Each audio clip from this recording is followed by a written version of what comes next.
Hello everyone, a very good evening to all. So today we will discuss journal entry. How to record journal entry in the journal book. Here you can see the proforma of journal. Firstly here is the date, then the particular जहाँ पे हम entry लिखेंगे क्या क्या हमने खरीदा, क्या क्या हमने बेचा, किससे उधारी लिया, कितना उधारी लिया. Then the laser folio. Laser folio का मतलब होता है जो भी एंट्री हम लेज़र में करते हैं उसका नंबर ऑफ पेज, मतलब किस नंबर पे उस लेज़र की एंट्री की गई है जो जर्नल में है, जो शो हो रही है ट्रांजैक्शन, उसको लेज़र किस पेज नंबर में किया गया है उसको यहाँ पे हम लिखते हैं. Then the debit and the credit. So let's read the question. Following are given some transaction of a trader showing now the transaction affect the accounts, their class and accounts to be debited or credited in each case with reasons. यहाँ पे कुछ transactions दिए हुए हैं trader के 2000 year 2000 के. तो first entry है 1 जैन की. Well started business with cash. Business start किया गया कैश के द्वारा, वो भी कितने में, 50,000 में. तो इसकी जर्नल एंट्री क्या होगी, cash account debit to capital account. इसकी जर्नल एंट्री क्या होगी, पहले हम क्या लिखेंगे, डेट 1 जनवरी ईयर 2000. इसकी एंट्री क्या होगी, cash account debit to capital account.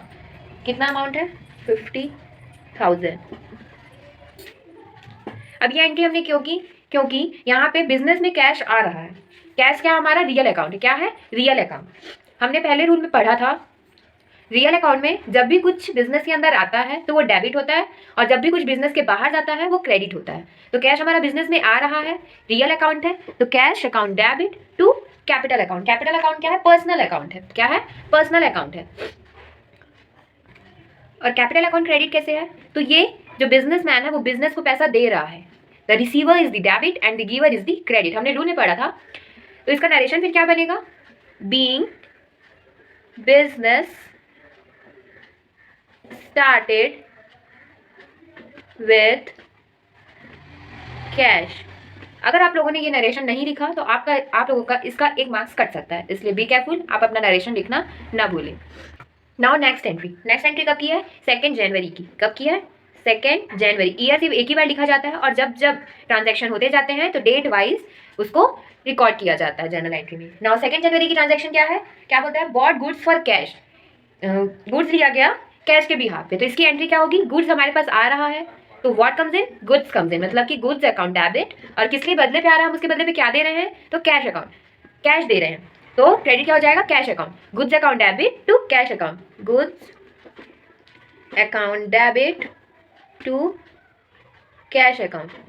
अभी कितने का खरीद रहा है, ये खरीद रहा है 10,000 रुपये का. कितने का, 10,000 का. यहाँ पे गुड्स हमारे पास आ रहा है और कैश हमारा जा रहा है. What comes in, goods comes in, what goes out, cash goes out. इसका नरेशन बनेगा being goods purchase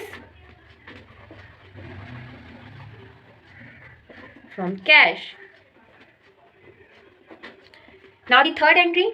I hope आप लोग को समझ आ रहा होगा. थर्ड एंट्री क्या है, थर्ड एंट्री है 3 जनवरी की. क्या एंट्री है, sold goods for cash. Goods cash के बिहाफ पे बेचे गए. तो यहाँ पे क्या एंट्री बनेगी, पहले हम लिखेंगे date 3 January.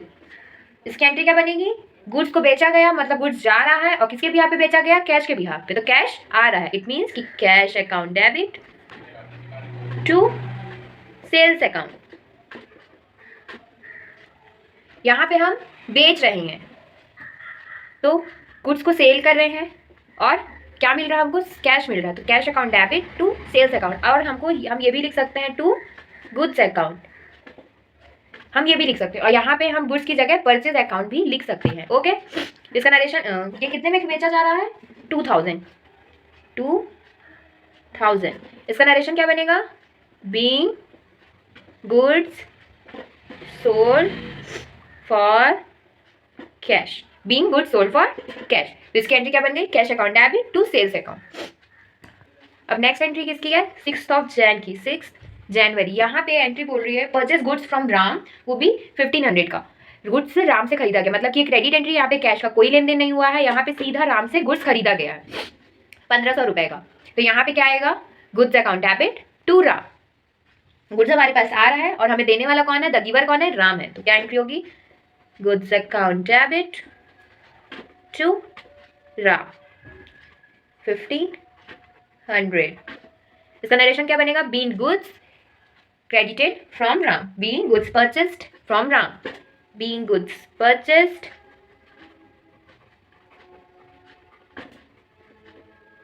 from Ram. Now next entry है 12 जनवरी की, paid wages to श्याम, कितना? 180। 12 जनवरी की एंट्री है, paid wages to Shyam, Shyam को वेजेस पे किया गया, तो इसकी एंट्री क्या बनेगी? Wages account debit to Shyam account. Wages आपका हो गया नॉमिनल अकाउंट, तो हमने नॉमिनल अकाउंट का रूल क्या पढ़ा था? All expenses and losses are debited and all income and profits are credited. तो वेजेस हमारा क्या है? एक्सपेंस है, डायरेक्ट एक्सपेंस है बिजनेस का, तो क्या हो जाएगा? वेजेस अकाउंट डेबिट टू, किसे मिल रहा है? श्याम को मिल रहा है, तो श्याम अकाउंट कितना? 180। इसका नरेशन क्या बनेगा? Being wages paid to Shyam, being wages paid to Shyam. अब इसका हम टोटल कर देंगे, 50,000 प्लस 10,000 60,000, 60 प्लस 2 62, 62 प्लस 15 6300 500, 63,500, 63,500 and 180, 63,680। और यही सेम अमाउंट हमारा क्रेडिट साइड भी होगा। टोटल ये आपकी हो गई जर्नल एंट्री कंप्लीट।